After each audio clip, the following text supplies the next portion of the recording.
आपके जो radio shows है वो यहाँ पे भी ब्रॉडकास्ट हुए हैं, और यहाँ भारत में ही नहीं, इनके बाहर फॉरेन में भी रेडियो शोज जो है वो ब्रॉडकास्ट हुए हैं। तो जब आपके रेडियो शो ब्रॉडकास्ट हुए तो वो आप कितने साल के रहे होंगे, और वो क्या ऐसा कारण बना, ऐसा क्या रीजन रहा कि आपके शो वहाँ फॉरेन में ब्रॉडकास्ट हुए? जी जी, सबसे पहले तो जब मैं अपने ऑल इंडिया रेडियो से मुझे ग्रेड मिला, तब मेरी उम्र रही होगी कुछ 17 साल। तो 17 साल से लेके, जब मैं 17 साल का था तब से लेके अब तक, जब भी जोधपुर आना होता है तो रिकॉर्डिंग का काम होता ही है। और जब मैं पहले जोधपुर ही था 3 साल पहले, तो उस टाइम से तो हर 2-3 महीने 4 महीने में काफ़ी रिकॉर्डिंग्स का मुझे मौका मिलता था। तो ऑल इंडिया रेडियो की तो मैंने काफ़ी रिकॉर्डिंग्स बजाई ही है, लेकिन 17 साल का था तब से ऑल इंडिया रेडियो में। उसके पहले मुझे एक अपॉर्चुनिटी मिली थी। एक लंदन में एक रेडियो होता है जिसका नाम है गॉर्जियस रेडियो। तो गॉर्जियस रेडियो की एक सुर तरंग प्लेलिस्ट होती है जिसमें इंडियन क्लासिकल म्यूजिशियंस को मौका मिलता है। तो उसके जो ओनर है, उन्होंने मेरा तबला कहीं सुना और उन्होंने मुझे सोशल मीडिया के ज़रिए टेक्स्ट किया कि हम आपका तबला सोलो, अकम्पनीमेंट तो सभी करती हैं, लेकिन आपका सोलो हम हमारे जो सुर तरंग प्लेलिस्ट होती है गॉर्जियस रेडियो में, वहाँ से हम ब्रॉडकास्ट करना चाहते हैं। तो that was like very special day for मी जब उनसे मुझे कॉल मिला, क्योंकि बिफोर दैट मुझे ऐसी कोई अपॉर्चुनिटी नहीं मिली थी जो मुझे कोई अब्रॉड से मिली हो या कहीं मुझे अब्रॉड से कनेक्ट करती हो। उम्र भी ऐसे 16 साल की एज थी, बिल्कुल। तो बिल्कुल वो that was very special day, जिसको बोलते हैं ना रेड लेटर डे। बिल्कुल। So it was considered as a red letter day for me. तो जब आप बाहर फॉरेन में, जब विदेश में शोज करने जाते हैं, परफॉर्मेंस देने जाते हैं, जब नाम लिया जाता है कि जोधपुर राजस्थान से आशीष जी राघवानी जी, तो तब कैसी फीलिंग आती है कि यार हमारे जोधपुर राजस्थान का नाम लिया जा रहा है और मुझे बुलाया जा रहा है?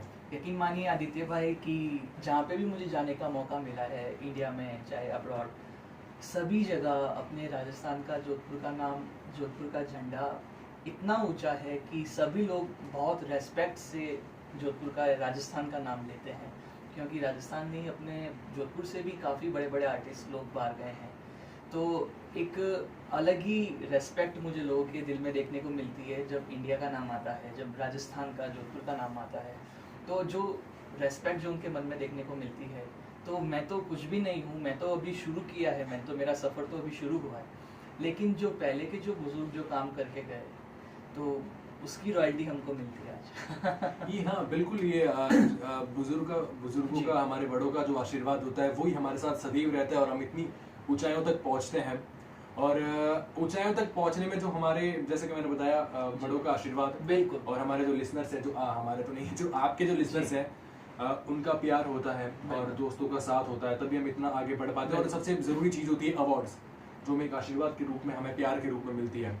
तो उन अवार्ड्स के बारे में अगर आप हमें थोड़ा बताएं, कौन से अवार्ड्स आपको? अवार्ड्स तो बहुत बाद में आते हैं। सबसे पहले अगर आपको कुछ भी करना हो तो मेरा ये मानना है कि 3 चीज़ें आपके नसीब में होनी ही चाहिए अगर आपको आर्ट फील्ड में कुछ भी अचीव करना है। तो अवार्ड्स तो it's just a piece of paper, you know, but अगर आपको कुछ भी अचीव करना हो, सबसे पहले आप कितने डेडिकेटेड हैं, आपकी डेडिकेशन देखी जाती है। अगर आप डेडिकेटेड हैं तो आपके पास उतना फैमिली सपोर्ट है कि नहीं, because family support is the main thing. अगर आपके पास फैमिली सपोर्ट है, आपका खुद का डेडिकेशन है, और तीसरा आता है आपके पास सही गाइडेंस होना चाहिए, आपके पास सही गुरु होने चाहिए।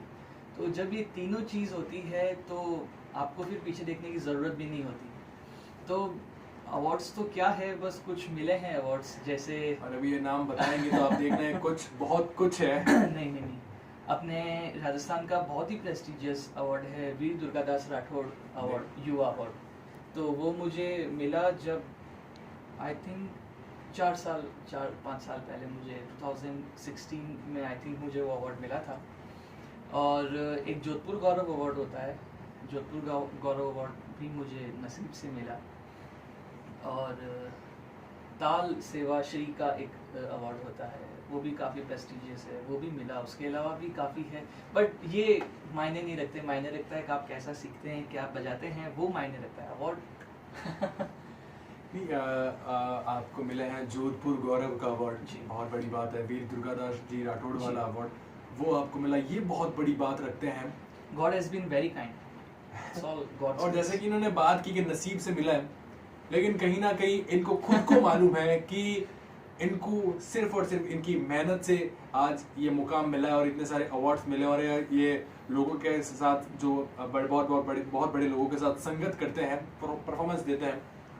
और आशीष भैया, एक आपको हंसी आएगी मेरे एक सवाल से कि मैंने अक्सर जो है एक ये जी और सिर्फ ये तबले में सिर्फ ये दो, ये मुझे ये पता है कि तबले में जब हम तबला बजाते हैं या कोई तबला बजाता है तो सिर्फ ये दो ही होते हैं, लेकिन आज मैं जब आपसे रूबरू हुआ और आपके इंस्ट्रूमेंट देखे तो पता लगा कि ये 3 होते हैं। हाँ। तो इसका कुछ मुझे समझाएं आप। बिल्कुल, वो तो देखिए भैया 12 स्वर होते हैं, जैसे होते 7 है लेकिन जो कोमल तीव्र सब मिला के 12 स्वर होते हैं, तो 12 ही स्वर के तबले हमारे पास होने चाहिए, क्योंकि when we are like accompanist artist, जब हम किसी मेन आर्टिस्ट को अकम्पलीमेंट करते हैं तो उसके साथ में जो मेन आर्टिस्ट के अकॉर्डिंगली हमको उस स्वर का तबला रखना पड़ता है। तो उसके चक्कर में हमारे पास सारे अलग अलग स्वर के तबले रहते हैं। तो बिल्कुल ये भी एक तबला है, ये भी तबला है, ये डग्गा है। तो ये वैसे ये कोई भी एक परफॉर्मर के लिए एक जोड़ी जो है वो सफिशिएंट होती है। अच्छा। तो बट ये बायां एक रहता है, लेकिन तबला जो है वो अलग अलग स्वर का रहता है, जो भी depending on the main artist, तो वैसा रहता है। तो ये ज़रूरी बात है, ये जो मैं अब तक सच में नहीं जानता था। हंसी तो आएगी आपको, लेकिन और ये पूरे इंटरव्यू में हमें ये इनसे जब बातचीत की और तो हमें ये बात ज़रूर सीखने को मिलती है, आप भी ज़रूर सीखें और ये ध्यान में रखें कि 3 चीज़ें, अगर आप कुछ भी काम, कोई भी मंजिल पाना चाहते हैं, किसी मुकाम पर जाना चाहते हैं, तो डेडिकेशन ज़रूरी है, गुरु का गाइडेंस ज़रूरी है। गुरु अहम हिस्सा है हमारी ज़िंदगी का, उनके बिना कोई भी मुकाम पर हम नहीं पहुँच सकते। और सबसे ज़रूरी हिस्सा जो हमारी ज़िंदगी का है, जो हमारे पहले टीचर होते हैं, जो हमारे पहले गुरु होते हैं, वो हमारे माता पिता, हमारी फैमिली। तो ये तीनों चीज़ें जब हमारे साथ संगम करती है, हमारे साथ रहती है एक दीवार बनकर, तो हमें कोई भी नहीं रोक सकता आगे बढ़ने में और हमें पीछे देखने की ज़रूरत नहीं पड़ती। तो आशीष भैया, बहुत बहुत शुक्रिया, आपने हमारा इन्विटेशन एक्सेप्ट किया, अपना कीमती समय निकाला, लेकिन हम ऐसे जाने नहीं देंगे, ऐसे नहीं छोड़ेंगे। हम कुछ तो सुनेंगे, जो क्योंकि आप जो बजाएंगे हमें अच्छा लगेगा, हमें अच्छा लगता है और अच्छा लगता रहेगा। तो मैं थोड़ा साइड में हो जाता हूँ ताकि हमारे जो पवन भैया हैं वो एक अच्छा सा सुंदर सा वीडियो बना सकें। Thank you.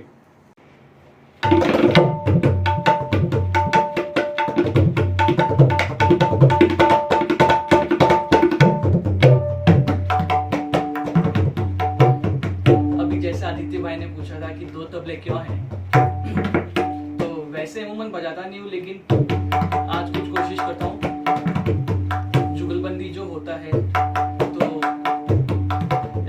अमूमन 2 आर्टिस्ट के बीच में होता है, लेकिन चूंकि मैं अकेला ही बैठा हूँ, 2 तबले हैं, तो कोशिश करता हूँ कुछ मेरे तबले के साथ में जुगलबंदी 2 अलग अलग स्केल के तबले के साथ में।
गिना